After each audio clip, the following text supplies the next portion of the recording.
Welcome back to the deep dive. Today, we are immersing ourselves in the legal world of ancient democratic Athens. Now, it's a world we often idealize, the birthplace of self-rule. Right. But when you actually start digging into the mechanics of its justice system, well, you quickly find that access, rights, and even, frankly, survival were anything but universal. That's exactly right. Our deep dive today is really focused on mapping the limits of that ancient justice. And we're doing it by looking at a group of people who were absolutely crucial to Athens, economically and culturally, but profoundly excluded from its political core. And those are the resident foreigners, the Metics. Precisely, the Metics. So we're grappling with what seems like a fundamental paradox, isn't it? You've got this population absolutely vital for the city's economy, for commerce, for its whole cultural lifeblood, really. But they exist within a political framework where all the meaningful rights and, crucially, the administration of justice are just intrinsically linked to citizenship status. It sets up an immediate tension. A huge tension. We're basically looking for that dividing line, that stark difference between insider justice for citizens and outsider justice for everyone else. Okay, so what we've managed to pull together is, well, it's limited, but it's highly revealing source material detailing the position of these Athenian metics. Yes, the sources are patchy in places, but illuminating. And our mission really is to use these specific legal snapshots, these moments we can glimpse, to explore the broader, complex reality of status-based law right across the ancient world. We'll be drawing some essential parallels, particularly with Rome, which had these very systematized legal hierarchies. Comparing Athens and Rome here is really helpful, I think. It just shows it wasn't just an Athenian quirk. Exactly. We want you, the listener, to walk away with a clear understanding of where that line between insider and outsider justice was actually drawn in antiquity. It wasn't fuzzy. No, it was often quite sharp. Hashtag Tagaya. The precarious position of the Athenian metic. All right, let's begin right there, at the heart of this marginalization in Athens, the precarious position of the metic. They were, as you said, vital. They were everywhere you'd see them in the markets, at the Piraeus port. Absolutely. Working, trading, contributing significantly. But legally, they occupied this middle ground that seems constantly subject to friction and uncertainty. Indeed. The metic status itself was, you could say, a legal invention. It was designed specifically to accommodate these necessary foreign residents without, crucially, granting them any real political power.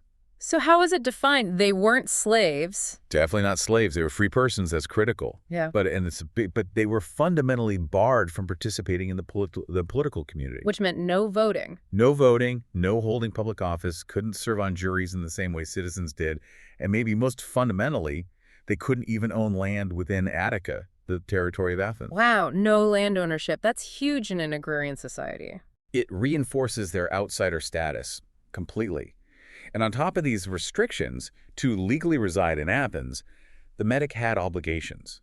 They had to pay a special residential tax, the metoikion. A foreigner tax, basically. Yes. And maybe the most restrictive element, the one that really defined their dependency, was the requirement to secure a citizen sponsor. Ah, the prostates, the protector. Exactly, the prostates. That role sounds absolutely foundational to a metic's entire life in Athens. This prostates wasn't just like vouching for their good character, were they?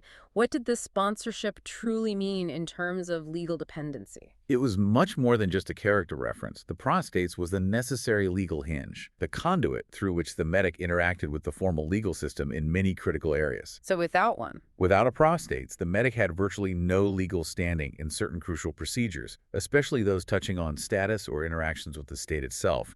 This required dependency really highlights the complete control the citizen body maintained over the foreigner population. So the prostates was their legal representative. In many ways, yes. An advocate, sometimes required to act on their behalf in public legal proceedings, particularly if the metic's status itself was challenged. It underscores the fact that the metic wasn't conceived of as a fully independent legal agent in matters that intersected with citizenship rights or the political life of the city. Okay, and we have a really dramatic and I think very telling illustration of this dependency in the famous, rather messy case involving the woman Neaera. Let's unpack that situation a bit. Yes, the case against Neaera.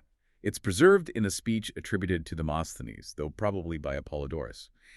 It's a fascinating, if rather lurid story, but legally, it vividly demonstrates the sheer volatility of status in Athens. So what was her situation? According to the prosecution's speech, Neaera was allegedly a former courtesan who had lived various places. After returning to Athens, she lived there as a metic. Her status, her claim to be a free metic, was asserted and supposedly secured by Stephanus, an Athenian citizen who was also her long-term partner. Okay, so Stephanus is her prostates, effectively. He acts in that capacity, yes. The trouble starts when a man named Phrynion, described as a former lover or perhaps owner, attempts to seize Neaera. His claim that she wasn't a free metic at all, but was actually his runaway slave. A direct challenge to her fundamental status. Exactly. And at that moment, Stephanus had to intervene. He had to immediately assert her freedom, stepping forward as her protector. The forest tells us if Stephanus had failed to intervene, or perhaps couldn't provide the necessary backing, Neaera would likely have been considered abandoned by her protector and liable to seizure as chattel, as property. The implication there is just enormous. A metic's freedom, their very distinction from being considered a slave, could hinge entirely on the willingness and maybe the power of a citizen's sponsor to fight for them. Absolutely. It wasn't an automatic right inherent in her personhood. It was mediated through her connection to a citizen. So how did the Athenian state, legally speaking, mediate this kind of really acute status dispute? What was the mechanism? Well, the legal machinery did swing into action. But interestingly, not necessarily the main democratic courts that handle typical citizen disputes. When a dispute over status arose this fundamental question, is this person a slave or a free metic? It fell under the jurisdiction of a specialized official. Not just any court. No. It went to the poll march. He was one of the 9 annually elected archons, the top magistrates, and his specific portfolio included handling legal matters involving metics, foreigners, and these kinds of status disputes. Okay, so the poll march is the key figure here. Yes. In Neaera's case, Stephanus, acting as her prostates, was required to provide sureties, basically, financial guarantees to the poll march. This confirmed that the matter would be formally resolved, and crucially, it ensured Neaera remained free, wasn't seized pending the outcome of the dispute. What's really fascinating here, though, is that even when these formal legal procedures were initiated, involving a high-ranking official like the poll march, the case itself often ended up being resolved privately. It didn't necessarily go to a full public trial. Precisely. And that's a key insight from the Neaera case. The core question, slave or metic, was ultimately taken out of the poll march's formal court process and submitted to private arbitration. So negotiated between the parties. Yes, settled out of court through negotiation between Stephanus and Phrynion, likely with friends and perhaps legal advisors involved. This reveals something profound about the Athenian legal system, even in these fundamental matters of freedom. There was an overwhelming reliance on private negotiation, on settlements supported by networks of kin and friends. Less reliance on official state enforcement. Certainly less reliance than we might expect, particularly when dealing with non-citizens or those on the legal margins. It also suggests something about the prostate system. What recourse did a metic have if their sponsor was hostile or unreliable or simply not powerful enough? Good question. Well, the legal options seem minimal, perhaps finding new, more influential citizen friends who could take up their cause. The state's own investment in actively protecting metic rights seems to have been quite limited compared to its deep involvement in disputes between citizens. So the system presupposed a supportive sponsor. Very much so. The vulnerability was baked in. Okay, so while the status of metic was inherently precarious, dependent, we do know that history offers some examples where outsiders did manage to become insiders. Was the path to citizenship ever truly accessible, or was it always exceptional? Historically, you're right. The status wasn't absolutely fixed forever. There was some fluidity. But, and this is key, that fluidity largely seems to depend on massive, often one-off political upheavals rather than any kind of standard bureaucratic procedure for naturalization like we might think of today. So specific moments in history. Exactly. The sources remind us that the late 6th century BC, for instance, was a time of absolutely radical political change in Athens. We're talking about the period of Cleisthenes reforms, around 508, 507 BC. The foundation of the democracy. Yes, the very bedrock. And in the context of those sweeping constitutional reforms, there was a significant, almost revolutionary expansion of the citizen body. And the sources suggest that some individuals who were newly enfranchised, brought into the citizen body then, had previously been metics, or perhaps even, in some cases, slaves. So that was a moment of opening. A definite moment of opening, yes. Yeah. It represented an opportunity for legal inclusion, for crossing that line from outsider to insider that seems to have diminished quite significantly in the later centuries of the democracy. It wasn't the norm in the 5th or 4th centuries BC. Granting citizenship became much rarer, often reserved for major benefactors of the city. Right. And Cleisthenes reforms, they're usually celebrated for establishing that democratic framework. The 10 tribes, the Council of 500, the military structure based on those tribes. But thinking about status, those changes didn't just wipe away the older pre-democratic hierarchies, particularly those based on wealth, did they? Not at all. And this is a really crucial nuance that shows the persistence of elite power even within the democracy. Cleisthenes did introduce the 10 new tribes, which completely reorganized the citizen body geographically and politically. Breaking old loyalties. Exactly. And these tribes formed the basis for the military supplying regiments of hoplite infantry and horsemen, and they instituted the new representative council, the boulot, with 50 members chosen by lot from each tribe. Huge democratic changes. But despite these sweeping political reorganizations, the older Solonian census classes, which were based purely on wealth, were deliberately retained. And they were retained specifically for eligibility to hold the highest individual political offices. Okay, could you just remind us about those Solonian classes? What did keeping them actually mean for the average Athenian citizen, let alone for a metic who might have accumulated wealth but had no path to office? Sure. The Solonian system, established much earlier by the lawgiver Solon, categorized citizens based purely on their agricultural wealth, how much produce their land yielded. The top class was the Pentacosio Medimni, literally 500 measuremen, whose land produced at least 500 measures of grain, oil, or wine. Then came the Hippeis, knights who could afford a horse, the Zeugatai, yokemen, hoplites who could afford their armor, and the Thets, laborers. So, a wealth hierarchy. Purely wealth-based. And Cleisthenes kept this system specifically for determining who could hold the top jobs. Access to the most powerful executive positions like the 9 archons or, especially later, the strategoi, the military generals who often became the most influential political leaders. Right, like Pericles. Exactly. Access to those posts remained fundamentally restricted. It was meritocratic, maybe, but only within the narrow band of the wealthy elite, the top 2 classes typically. So while every male citizen, even the poorest thet, could vote in the assembly and serve on juries, The levers of actual executive power remained largely in the hands of men of inherited wealth and established station. They still held the reins of day-to-day governance and military command. This underlying structural divide between the politically powerful, wealthy citizen elite on one hand and the economically vital but politically silenced metic population on the other really sets the stage for the dramatic differences we see in how the law was applied and experienced. #2, the citizen versus outsider divide in Athenian law.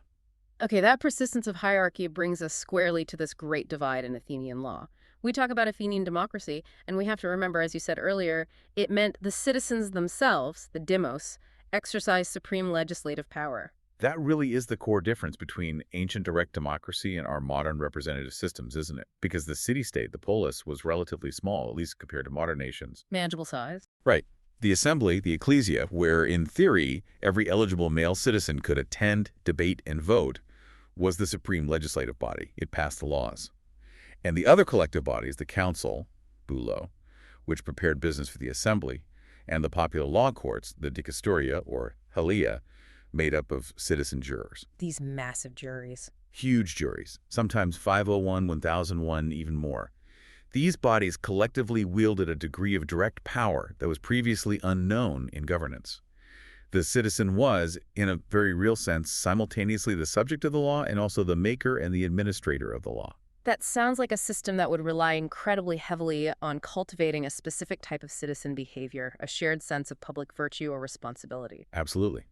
The whole system was fundamentally built on the premise, or at least the hope, that citizens bound together by mutual self-interest and civic duties would voluntarily choose the good of the city. How is that encouraged? Athenian oratory, the art of public speaking, was absolutely central. It was essentially the public operating system of the democracy. Public discourse, the speeches given in the assembly and the law courts, constantly reinforced this ideal. You see that distinction they made. Yes, they frequently drew a distinction between those actively involved in politics, the speakers, the politicians you might call them, the politiomenoi or rators, and the ordinary people, the edistai, those focused on private life. But the rhetorical aim was always to persuade everyone, to encourage the rejection of bad civic behavior. Like what? Oh, things like cowardice in battle, corruption, refusing public duties, speaking against the interests of the demos. The ideal was always to favor persuasion over compulsion in enforcing these civic duties. The citizen was meant to police himself and, importantly, his peers through public opinion and legal action. It sounds like a very pressured environment for citizens, too. It certainly could be. Reputation was everything. Okay, so if the system was theoretically based on this civic virtue, how did Athenian law deal with serious crimes? Especially those that might be linked to status and wealth, where persuasion might fail. Let's turn to this concept of hubris. Right, hubris. This is a really important legal and social concept in Athens. Crimes involving physical assault against free persons and also sexual violence were often prosecuted using a specific public charge, a graphe hubris. And hubris means more than just violence, doesn't it? Much more. It's difficult to translate perfectly. It carries a profound connotation of wanton arrogance, outrageous behavior, deliberate insolence that fundamentally violated the honor and the status of the victim, and by extension, challenged the proper order of the community. So it's an attack on the social fabric. Exactly. If an individual committed hubris, they weren't just causing physical harm or damage, they were seen as acting out of an excessive pride or arrogance that disregarded the laws and the dignity of others. They were challenging the taxis, the proper ordering of the polis. And there was often a link drawn, rhetorically at least, between this kind of behavior and the privileged classes, wasn't there? The wealthy elite. Yes, there was a strong rhetorical association made in the surviving speeches. Orators frequently argued that excessive wealth or high status sometimes produced a propensity for this kind of physical and sexual abuse. The idea being they felt above the law. Precisely. That the elite felt they could treat others, particularly those of lower status, with hubris and get away with it. This rhetorical link really highlighted the persistent social and status friction within the citizen body itself. And for a metic, if they were the victim. Well, for a metic who already lacked the full legal standing and protection of citizenship, being the victim of a wealthy citizen's hubris must have been particularly devastating. They were already operating from a position of profound legal vulnerability. Bringing a successful graphe hubris against a powerful citizen would have been incredibly difficult. Where did these serious cases generally end up? We know about the big popular courts, the dicasteria, which were huge and could be quite politically charged. What about the older, more traditional courts? Serious cases involving violence could potentially be heard in different venues, depending on the specifics. The most ancient and revered court in Athens was the Areopagus Council, which met on the Hill of Ares. The old aristocratic council. Originally, yes, though its powers were reduced by the democracy. Mm. In the classical period, the Areopagus court confined its jurisdiction mostly to cases of intentional homicide and wounding with intent to kill. It had this reputation, whether deserved or not, for being more solemn, perhaps focusing more closely on the facts of the case, and being less susceptible to the emotional appeals and political rhetoric that often dominated the mass popular courts. So a different kind of justice. Potentially, yes, though access was limited to specific crimes. The dicasteria, those huge panels of citizen jurors chosen by lot, remained the main venue for most litigation, including many cases involving violence or hubris. And because they were so large and represented a cross-section of the citizenry, they were highly susceptible to persuasive oratory and appeals to the jurors' own interests. Okay, this brings up another key point. You mentioned citizens policing each other. It seems justice relied very heavily on the capacity and the willingness of private citizens to actually step up and act as prosecutors. This system of private litigation seems absolutely central to Athenian legal philosophy. It was utterly crucial, and it appears to have been a very deliberate choice. The city, the polis, preferred to rely heavily on private individuals, any citizen in good standing, usually to initiate litigation. Against criminals, but also against fellow citizens. Yes, against those accused of crimes, but also against citizens who were seen as shirking their civic obligations, whether financial contributions like liturgies or military service, or holding office improperly. Why this reliance on private action? Why didn't the state have, say, public prosecutors? There were a few officials who could bring certain cases, but the overwhelming norm was private prosecution. The state seems to have actively sought to avoid the appearance of despotism, that sort of aggressive top-down enforcement of law by state officials that Athenians strongly associated with tyranny or oligarchy. They wanted the citizens themselves to enforce the laws they made. Exactly. It reinforced the idea of the demos being in control. But of course, this reliance on private initiative created its own set of distinct challenges for actually securing justice, especially, you'd imagine, for non-citizens or for less powerful citizens trying to take on someone influential. How so? What were the challenges? Well, it created a system where winning a legal case often required much more than just having the facts on your side. In court, citizens making their case frequently appealed directly to the self-interest of the hundreds of jurors sitting there. How would they do that? They'd argue explicitly. Jurors, starting with me, convicting my opponent will ultimately serve your own interests. By upholding the laws that protect our whole community, by punishing bad citizens who harm us all, by making sure the city's finances are stable, if it was a financial case, by deterring others from similar wrongdoing. Justice was also presented not as an abstract principle, but as a form of collective self-protection for the citizen body. A privilege accessible mainly to the insider. Primarily to the insider, yes. The person who could successfully frame their private case as serving the public good, the interests of the demos. The metic, fundamentally unable to speak as a member of the demos, couldn't make that same kind of appeal. They could only really appeal for justice on more technical legal grounds, or perhaps through the proxy, the voice of their citizen sponsor, their prostates. That really highlights the disadvantage. It does. The whole rhetorical framework of the courts privileged the citizen perspective. And we see how accusations about fulfilling those civic duties, like accusations of cowardice, became incredibly explosive legal and political weapons in this environment. Thinking about, say, the famous rivalry between the orders Demosthenes and Athens. Oh, absolutely. Their decades-long feud, which played out in spectacular court battles like On the Crown, provides the perfect example of how civic status and reputation were weaponized. Accusations of cowardice, particularly abandoning one's post or shield in military service. Like Aeschines' attacks on Demosthenes regarding his conduct at the Battle of Chaeronea. Exactly. Those accusations were extraordinarily charged. It was a classic legal and political tactic. Equate your opponent's alleged personal moral failure, in this case, cowardice, with being a fundamentally bad citizen, maybe even a corrupt politician whose actions harmed the entire community. A stain on their civic identity. A huge stain. It called into question their very right to participate in public life, to advise the demos. Did making those kinds of political accusations carry direct legal risks for the accuser, though? Could you just slander someone like that? Well, they certainly did carry risks. Why, you could absolutely attack your opponent's political judgment, their policies, even their general character as a roacher, a political leader. You had to be very careful about specific factual claims, especially regarding military conduct. Why is that? An unsubstantiated allegation of a specific act of cowardice, like throwing away one's shield or abandoning one's weapons in battle, ripsaspia, could actually lead to a specific type of slander suit, a dikakakagorius. So there was some protection. Yes, the law offered some protection against false accusations related to military service because military participation was such a core civic duty. But nonetheless, the vulnerability of any prominent citizen to having their civic reputation shredded by powerful rhetoric in the assembly or courts was very, very real. This whole complex web of rights, duties, rhetorical vulnerabilities, and legal protections was unique to the citizen body. And The metic operated almost entirely outside this potent system of civic honor, reputation, and slander protection. They couldn't bring suits based on damage to their civic standing because, legally, they didn't have any.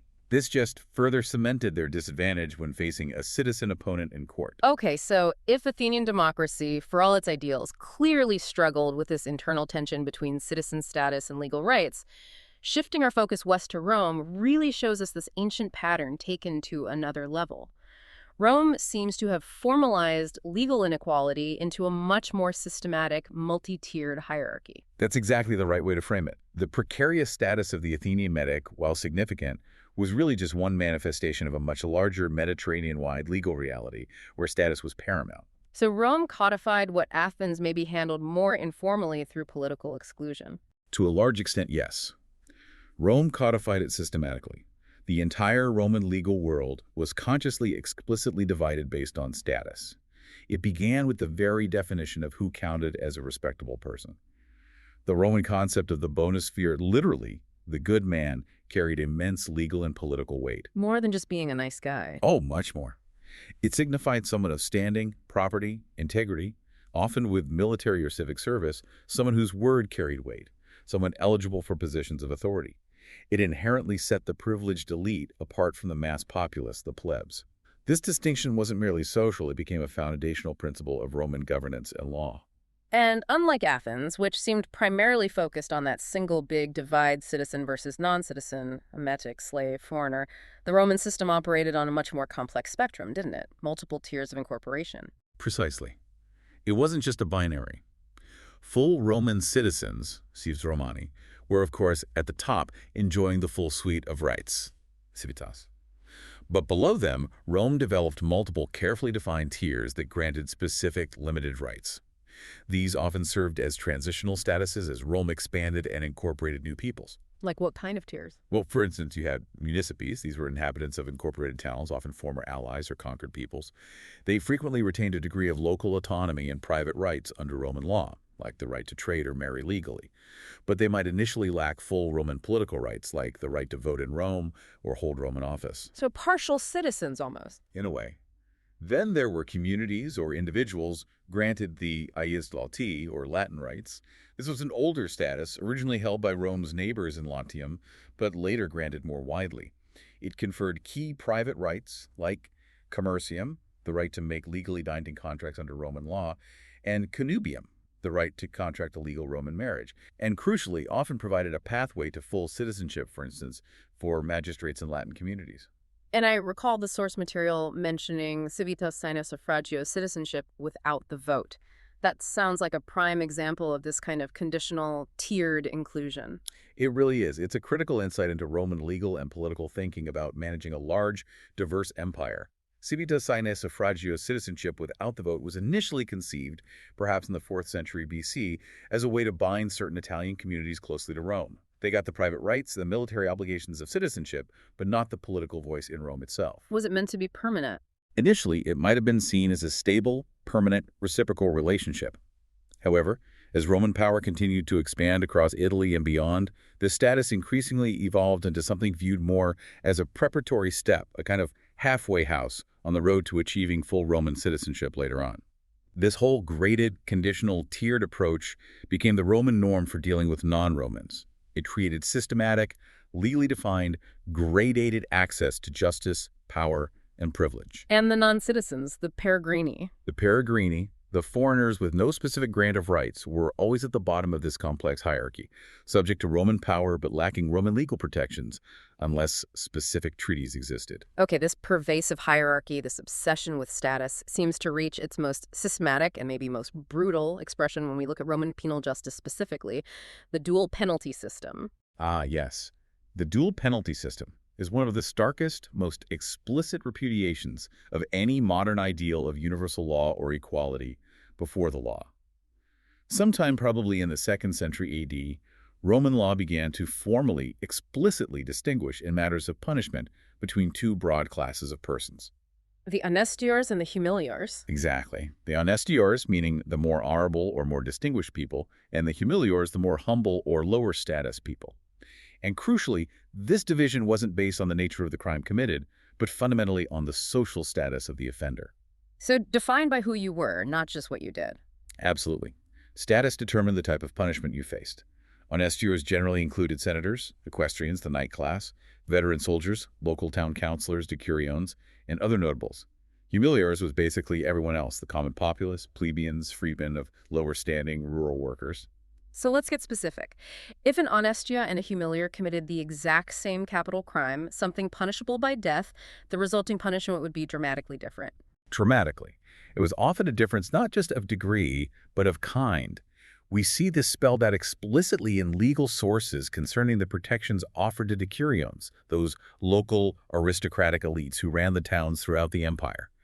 They were vital to Roman administration. And then they got special treatment. Significant legal protection from the harshest penalties. The Emperor Hadrian, for instance, is recorded as having decreed that decurions could not normally be subjected to execution by the provincial governor. There was one major exception, though. Which was? The crime of parricidium, the killing of one's own parent or close relative. This was considered such a fundamental violation, a crime against the very foundation of Roman society and piety, that it stripped away the usual privilege. Even an honestior could face the special, horrific punishment for parricide. Okay, but for other capital crimes, what was the fate for a wealthy honestior, a decurion, found guilty of something that wasn't parricidium? They faced what were considered the gentler forms of punishment. penalties that reflected their superior social standing and avoided bodily mutilation or extreme public degradation. Typically, for capital offenses, honestiores were either deported, deportatio, usually to an island, which involved permanent exile and confiscation of property. Still serious, but they lived. They lived. Or they might face relegatio, a less severe form of exile without loss of citizenship or full confiscation. The key thing is it preserved their life and, crucially, protected them from the ignominious physical suffering that the law specifically reserved for the lower classes. And what were those harsher punishments? The ones reserved exclusively for the humiliores.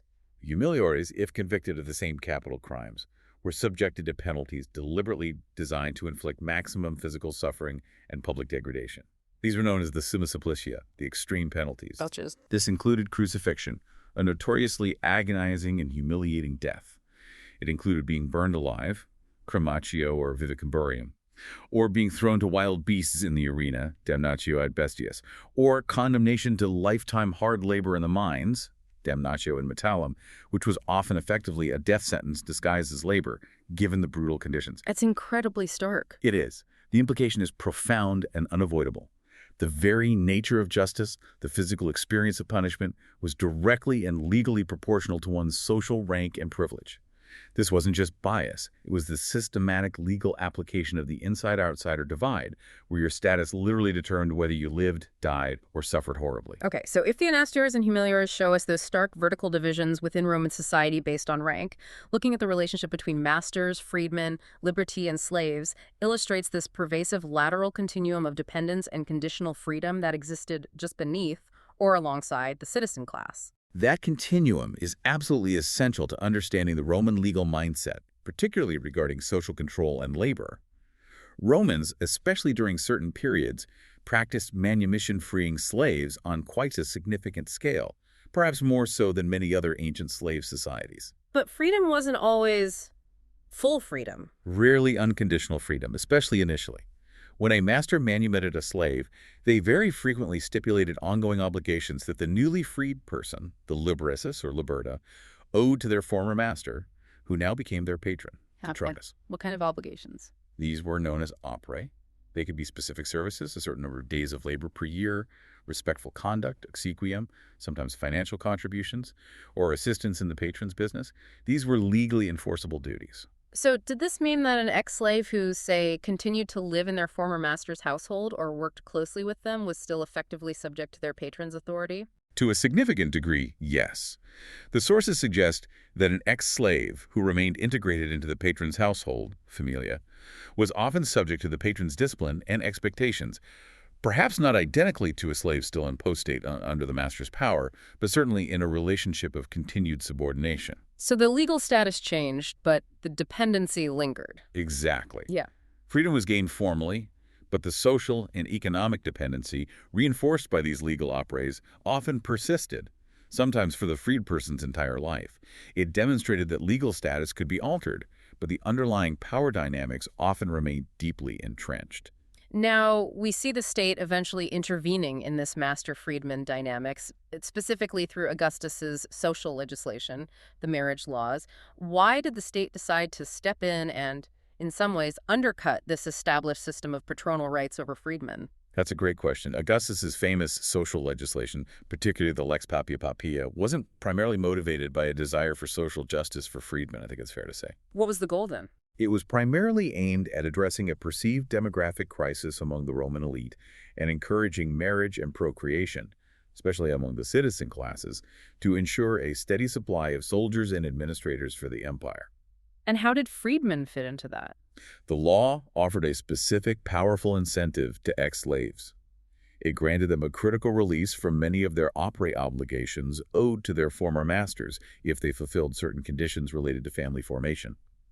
Specifically, if a freedman or freedwoman had a certain number of children, the exact number varied slightly, but often 2 or 3, born from a legally recognized marriage, often with a freeborn spouse. They could get out from under those duties. Yes, they could gain exemption from many of those burdensome duties owed to their patron. By providing this legal pathway out of what was essentially a form of ongoing debt service to a patron, Augustus prioritized the state's overarching need for citizens and population growth over the individual patron's private economic leverage over their freed workforce. State interest trumping private contract. A clear example of imperial social policy overriding long-standing private legal relationships to achieve a broader, state-defined societal goal. Okay, this entire structure of dependence, whether we're talking about slaves subject to masters or freedmen subject to patrons and operae, ultimately seems to revolve around the single most important legal figure in traditional Roman society, the paterfamilias. Absolutely. The paterfamilias is the father of the family, but meaning the male head of the household who was not himself under the power of another, was the absolute center of gravity in early and classical Roman private law. How so? What made him so central? Because ancient Roman jurisprudence, especially the older layers, was binding not primarily on individuals as separate legal units, but on the family unit, the familia, as represented by its head. Jurisdiction, legal capacity, property ownership, these things generally only reach the heads of families. Everyone else within the household was, to varying degrees, alieni juris, under someone else's authority. So the paterfamilias held ultimate authority, the patria potestas. Over whom exactly? Over potentially a wide range of people within his household. This included his children, filiae and filia familias, regardless of their age, unless they had been legally emancipated. It included his slaves, serfi. And often, depending on the form of marriage, his wife could also fall under his authority or remain under her own father's potestas. And what did that power mean for the legal status of women, even adult citizen women within this system? You mentioned wives. Roman law regarding women was complex and evolved over time, but traditionally, even adult citizen women, whether married or unmarried, might be subject to tutela, a form of guardianship, even after they reached puberty. Guardianship, why? The traditional legal rationale offered in some sources this idea of supposed female light-mindedness, or inability to manage affairs, levitas animi, was frankly fundamentally a legal fiction used to justify the system. So what was the real function? In practice, tutela function primarily is a critical control measure over property, especially inherited family property.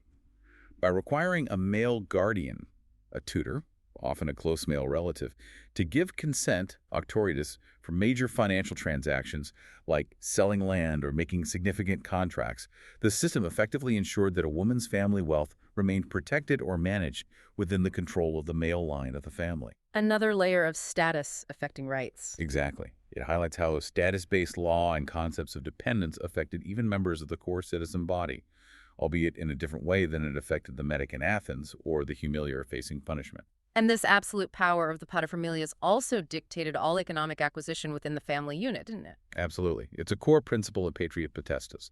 Anything that a person potested, meaning anyone under the authority of the paterfamilias, which included adult children still under his power, as well as his slaves acquired, legally belonged to the paterfamilias. So if a son earned wages or a slave found treasure? Legally, those wages or that treasure were acquired for the paterfamilias. He was the sole legal owner. The individuals might have done the work or made the discovery, but legally, the ultimate beneficiary and owner of any property, inheritances, or contractual rights gained by those under his power was the head of the house. That really reinforces the idea that the individual, unless they were paterfamilias themselves, sui iuris, possessed legal rights and economic capacity only as mediated through the head of their family unit. Precisely. It's a fundamentally different conception of legal personality than our modern individualistic one. Okay, finally, let's look specifically at how status defined legal liability and punishment when it came to slaves, the group at the very bottom of the hierarchy. Right. Even the earliest layers of Roman law, like the fragments we have of the Law of the 12 Tables from the 5th century BC, specifically mention the punishment of slaves. For instance, there's mention of the collar, a type of chain or collar for the neck, which strongly suggest measures for controlling and punishing runaway slaves, underscoring their status as valuable but potentially troublesome property. And when dealing with damage or harm caused by a slave, how did liability work? The distinction based on status was sharp. Under the Lex Aquilia, a key piece of legislation, probably from the 3rd century BC, that governed wrongful damage to property or persons, including killing or wounding slaves or animals, the law established liability for causing loss. Fault was key. Even the slightest degree of fault, culpa could count towards liability. So if a slave wounded or killed someone else's slave, or even a free person... If a slave committed such an act, the master could be held liable. Specifically, if the slave wounded or killed a third party with the master's knowledge, Perhaps the master knew the slave had violent tendencies, or maybe even ordered the action. Then the master was directly liable under the lex Aquilia for the damage caused. The master had the option of paying the damages or surrendering the slave to the injured party, noxal surrender. Okay, so the master pays. How is that different from a free person being liable for their own actions? Well, the financial liability structure was different, as the master essentially owned the asset, the slave that caused the damage. But it's perhaps the element of intent, especially in crimes involving personal dignity, that truly highlights the crucial role of status recognition in Roman law. Can you give an example? Yes, the law of insult, or injuria. This covered acts that violated a person's dignity, like physical assault or verbal abuse. The sources specify that if a person struck a free man, but genuinely and reasonably mistook that freeman for their own slave, they would generally not be liable for the specific offense of injuria. Why not? They still hit someone. Because the crime of injuria required the specific intent to insult a free person. The perpetrator had to know or reasonably believe they were dealing with a free person whose dignity could be legally violated in this way. If you genuinely thought you were merely disciplining your own property, your slave, the necessary intent to commit injuria against a free person was deemed absent. Wow. So your perception of the victim's status was a core element of the crime itself. Exactly. It shows that status wasn't just a social descriptor or a factor in punishment. It was an intentional cognitive element required for establishing liability in certain types of offenses. Your legal culpability depended on whether you recognized the victim's place in the social and legal hierarchy. #outrover. Well, this deep dive into the legal landscapes of Athens and Rome has, I think, delivered a pretty sobering central finding. Justice in the ancient world was fundamentally conditional. It wasn't universal. Not all. Whether you were a metic in Athens, forced to rely on the pole march and hope your citizen sponsor would actually stand up for you to get even a shot at justice. Or navigating those complex dependencies. Right. Or whether you were a wealthy Roman honester whose high status literally guaranteed protection from the cruelest forms of state punishment, your entire legal journey, your vulnerability, your privileges, your access to any kind of remedy, it seems it was defined almost entirely by your status as an insider or an outsider to the dominant group. Justice was absolutely a relative concept, wasn't it? Yeah. Fundamentally tied to your rank, your connections, and your membership within the recognized political or social community. Yeah. And, the very existence of the Metic in democratic Athens, this group that was simultaneously so vital to the city's commerce and daily life, yet remained politically impotent and legally marginalized. It really reveals a profound truth about these ancient societies, I think. Which is? That the law, even in a celebrated democracy like Athens, functioned primarily as an ordering principle, a taxis, designed first and foremost for the political community, the citizens. Its protections and procedures were built around them. It was only secondarily, and almost always in a more restrictive and conditional way, applied to everyone else living within the state's borders. Economically integrated, but legally segregated. That's a perfect summary. The non-citizen was useful, necessary even, but kept firmly outside the circle of full legal personality and protection. And reflecting on all this, it inevitably raises a challenging question for us today, doesn't it? Considering this deep, long-standing historical link between social status and legal access, a pattern we've seen stretching from the city-state democracy of Athens right through to the imperial hierarchy of Rome, well, we have to ask ourselves, perhaps uncomfortably, how visibly do the echoes of that insider-outsider divide, whether defined today by social position, wealth, race, citizenship, or other forms of community affiliation? How visibly do those echoes still influence the actual administration of justice and the distribution of privilege within our own modern, supposedly universal legal systems? It's a critical question. How much has truly changed? Definitely something to mull over until our next deep dive.